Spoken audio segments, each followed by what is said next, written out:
Good evening बच्चों।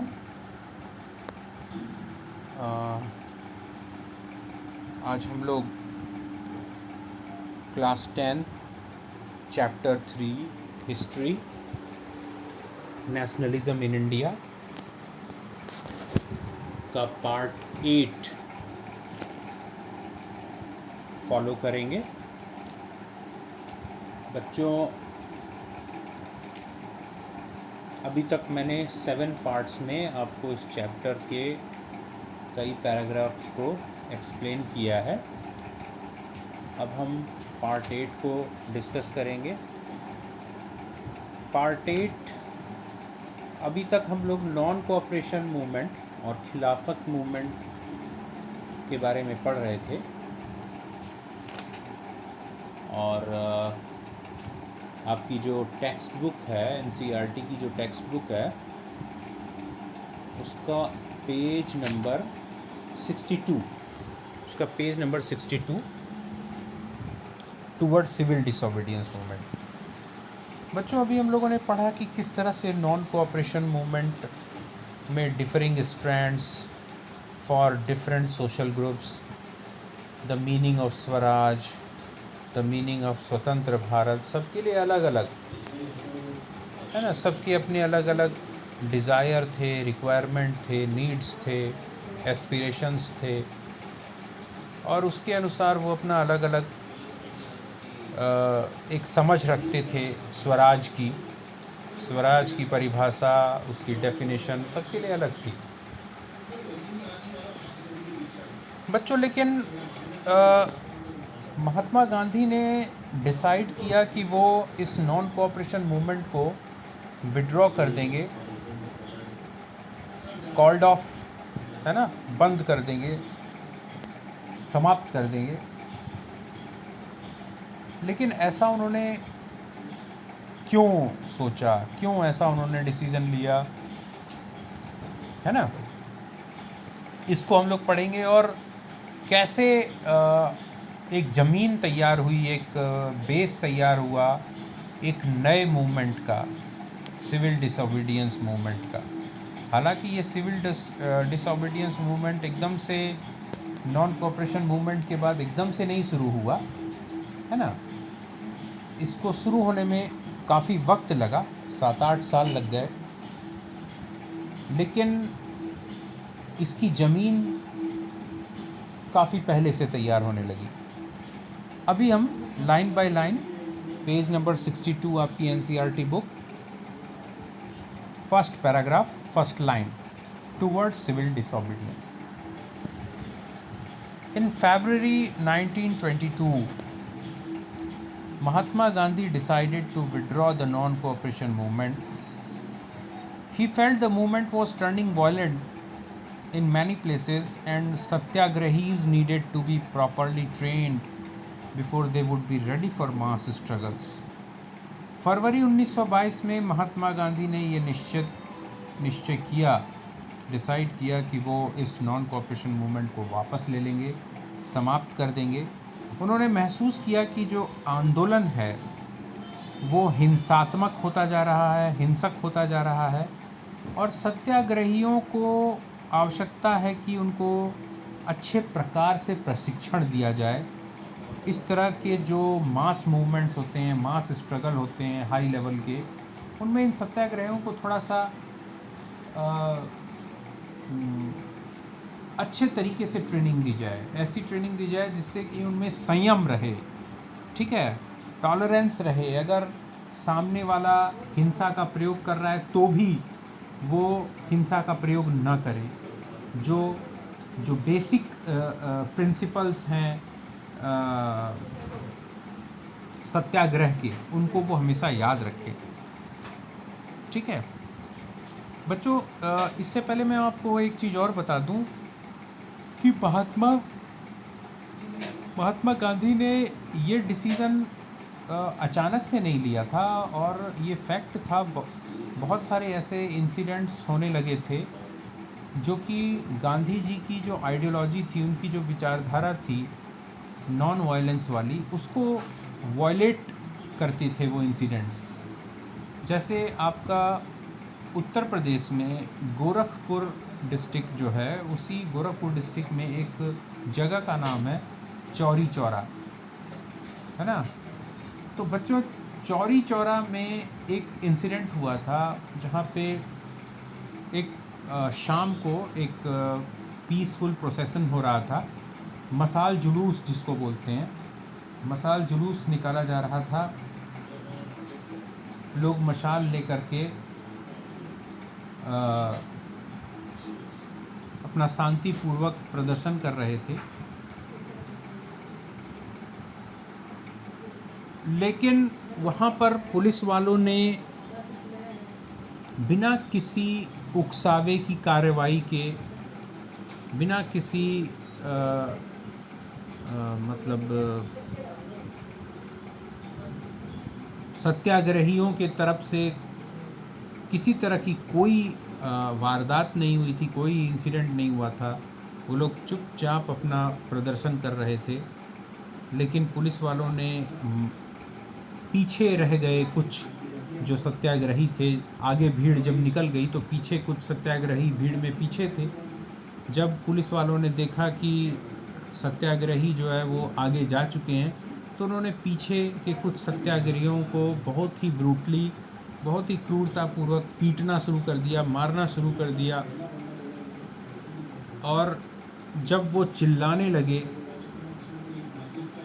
तो भीड़ पलट गई, भीड़ गुस्सा गई, हिंसात्मक हो गई, और उस भीड़ ने लगभग 22 पुलिस वालों को जिंदा जला दिया।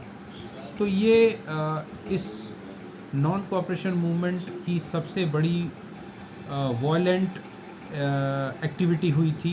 एक बहुत बड़ी हिंसात्मक कार्रवाई हुई थी भीड़ की तरफ से, जिसने महात्मा गांधी को कॉम्पेल कर दिया कि वो इसको रोल बैक करें, इस आंदोलन को विड्रॉ करें। ठीक है। Within the Congress, some leaders were by now tired of mass struggles and wanted to participate in elections to the provincial councils that had been set up by the Government of India Act of 1919. अब बात करते हैं Congress party की। तो Congress party के अंदर भी कुछ नेता थक गए थे। इन लंबे लंबे बड़े बड़े आंदोलन के कारण उनको लंबी लंबी यात्राएं करनी पड़ती थी, अपने घरों से दूर रहना पड़ता था। ठीक है। दूसरा, वो प्रोविंशियल काउंसिल के चुनाव लड़ना चाहते थे। प्रांतीय जो विधानसभाएं थी, प्रोविंशियल काउंसिल यानी प्रांतों की, राज्यों की जो विधानसभाएं थी, उनके इलेक्शंस में पार्टिसिपेट करना चाहते थे। जिन प्रोविंशियल काउंसिल की स्थापना अंग्रेज़ों ने एक कानून बनाकर, उस कानून का नाम है गवर्नमेंट ऑफ इंडिया एक्ट 1990। तो ये कानून बना करके स्थापना की थी प्रोविंशियल काउंसिल्स की। तो उनमें वो चुनाव लड़ना चाहते थे कांग्रेस के लीडर।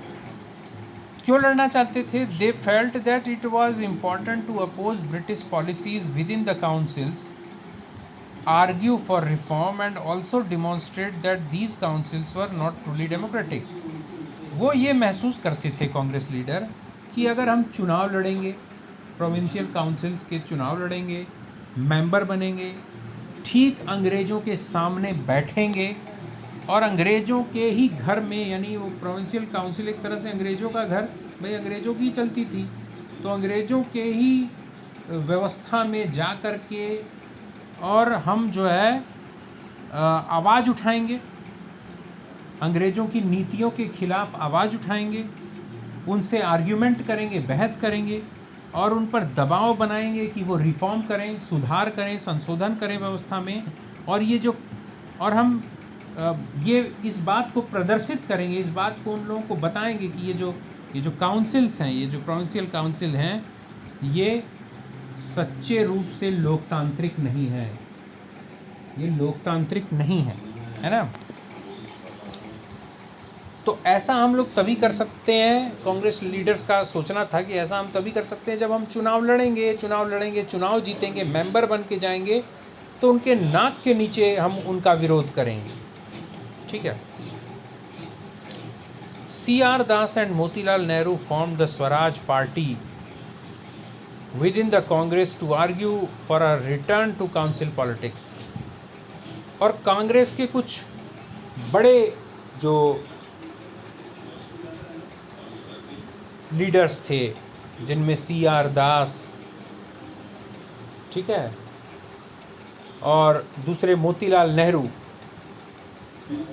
इन लोगों ने जब देखा कि नहीं कांग्रेस जो है वो डिसीज़न नहीं ले पा रही है, कांग्रेस के टॉप लीडर्स डिसीज़न नहीं ले पा रहे हैं, तो इन लोगों ने अपनी एक अलग पार्टी बना ली चुनाव लड़ने के लिए, स्वराज पार्टी,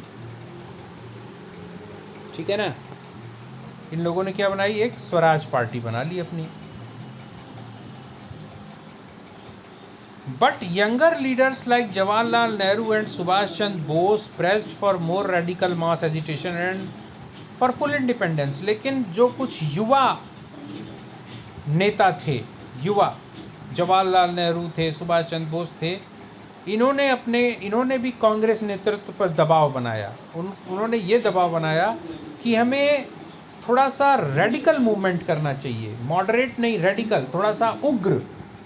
भाई हम कोई भीख तो मांग नहीं रहे हैं, अंग्रेज़ों से हम भीख नहीं मांग रहे हैं, ये हमारा देश है, हमारा शासन होना चाहिए, हम हाथ क्यों जोड़ें इनके सामने, है ना। पूरी गर्मी के साथ, पूरे ताव के साथ इनसे हम डिमांड रखते हैं, है ना।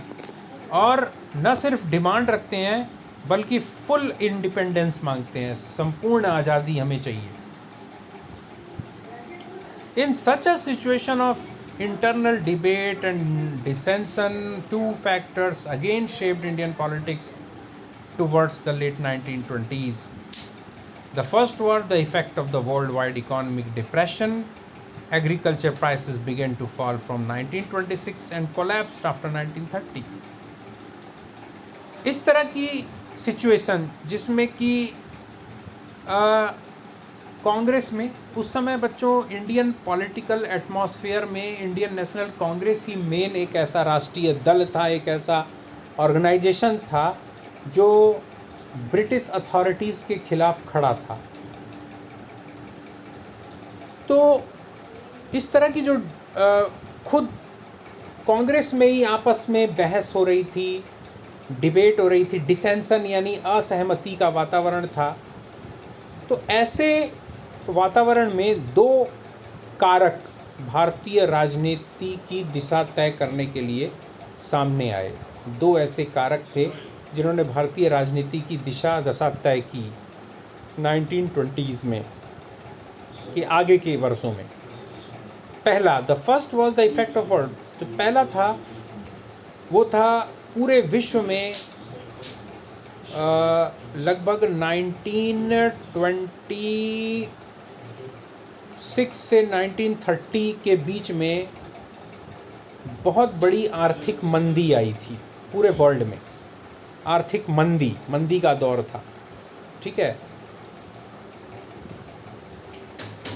कृषि उत्पादों के जो दाम थे वो गिरने शुरू हो गए, 1926 से गिरने शुरू हुए और 1930 में एकदम कोलैप्स हो गए, एकदम गिर गए दाम।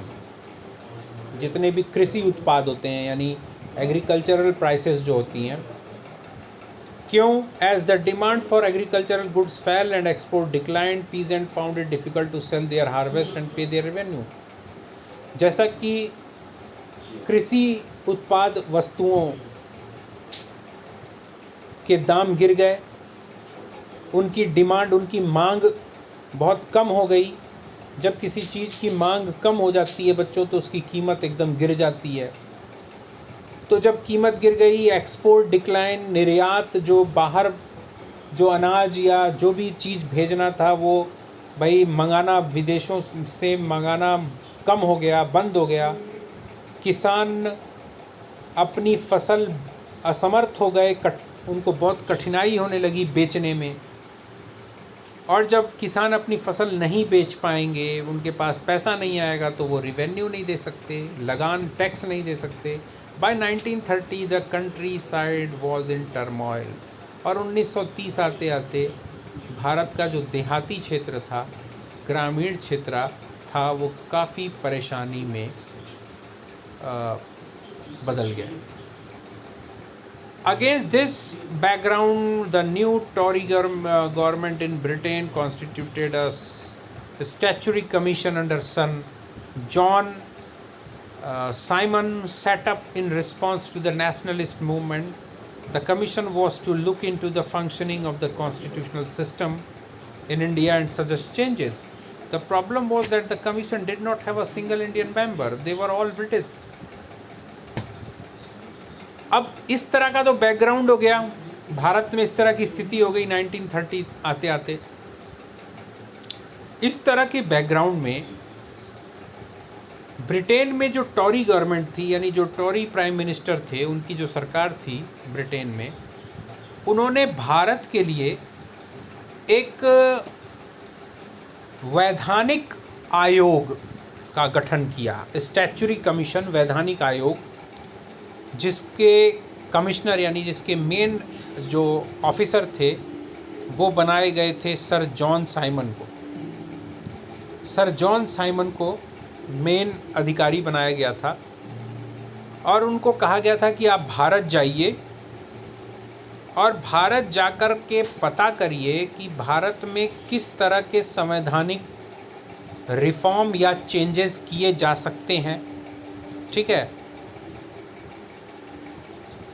और क्या सुधार किया जा सकता है भारत के प्रशासनिक ढांचे में, कानूनी ढांचे में, या जो भी रूल्स और रेगुलेशन है, सरकार चलाने के जो नियम कानून हैं, उनमें किस तरह के चेंज किए जा सकते हैं,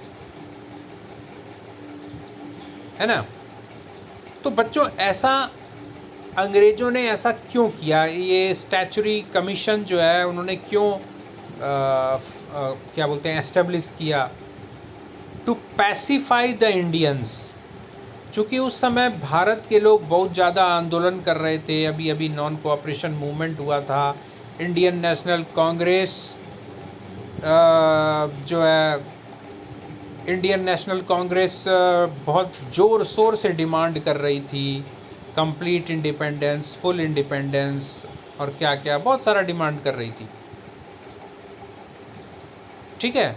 तो उनको जैसे क्या होता है ना कि जैसे बच्चा खूब चिल्लाने लगता है, छोटे बच्चे होते हैं ना, बहुत जिद पकड़ लेते हैं कि नहीं पापा हमको केक खाना है, पेस्ट्री खाना है, ये खाना है, वो खाना है, हमको वो ये वाला दो, 1000 वाली जो कार आती है रिमोट वाली, ये चाहिए वो चाहिए। तो अब क्या करते हैं, क्या वो पेरेंट्स जो है वो क्या तुरंत बात मान जाते हैं? अब देखते हैं बच्चा बहुत परेशान कर रहा है, तो जहाँ 1000 रुपये की चीज़ का डिमांड कर रहा है तो वो क्या करते हैं 5-10 रुपये की बढ़िया वाली चॉकलेट दे देते हैं कि लो यार। तो बच्चा भी खुश हो जाता है, यार चलो इतना मांगे तो इतना तो मिल गया। तो उसी तरह से इंडियंस को पैसिफाई करने के लिए, एक चॉकलेट थमाने के लिए, दिखाने के लिए कि देखो भाई तुम लोग बहुत रिफॉर्म का डिमांड कर रहे हो, बहुत सुधार का डिमांड कर रहे हो, चलो देखो हमने एक कमीशन बना दिया, इसमें कई मेंबर्स हैं, वो आपके देश में आएंगे और पूरा पता लगाएंगे और फिर रिपोर्ट तैयार करेंगे, तो फिर हम कुछ ना कुछ आपको बढ़िया आपके लिए कुछ ना कुछ करेंगे, ठीक है, इस तरह का प्रलोभन। लेकिन प्रॉब्लम क्या थी? The problem was that commission did not have a single Indian member. एक ऐसी स्टैच्यूटरी कमीशन बनाई गई इंडिया के लिए, जो इंडिया का भविष्य तय करने वाली थी, लेकिन उसमें एक भी इंडियन मेंबर नहीं था। दे वर ऑल ब्रिटिश, वो सब ब्रिटिश थे, सब अंग्रेज़ थे, ठीक है। आगे बेटा ये पार्ट 8 था, पार्ट 9 में और अच्छे से हम लोग आगे पढ़ेंगे। तब तक के लिए गुड नाइट।